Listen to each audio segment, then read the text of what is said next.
Given the then declining number of cases across Nigeria, COVID-19 restrictions were lifted by degrees, culminating in the suspension in December of 2022 of PCR test requirements for all pre-departures and post-arrivals. China had adopted a zero-COVID policy, but Chinese residents took to the streets in protest late last year when a fire killed 10 people in a high-rise building in the Xinjiang province of China. Many said residents could not escape because of forced lockdowns. President Xi responded by easing lockdowns and doing away with test requirements. The result? Unfettered travel around the world amid soaring COVID-19 numbers in China. WHO is concerned about the risk to life in China and has reiterated the importance of vaccination, including booster doses to protect against hospitalization, severe disease, and death.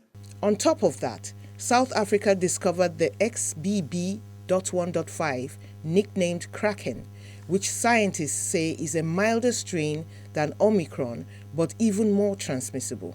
We believe that the fact that the dominant variant of concern in China and in the world remains the Omicron, and that the immunity of South Africans from vaccination and natural immunity is still very strong. This puts us in a better position. It's a rapidly moving situation.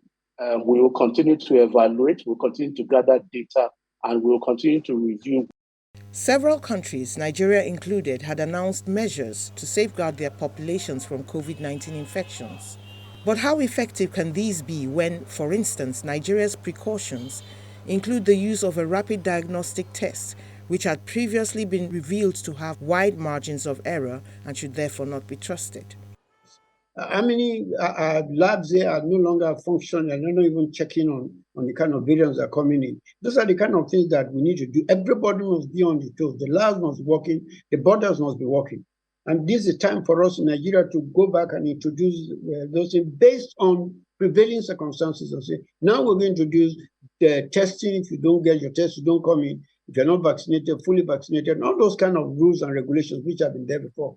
NCDC says the new strain has not been found in Nigeria yet, but it is unclear how much testing is taking place and at what levels.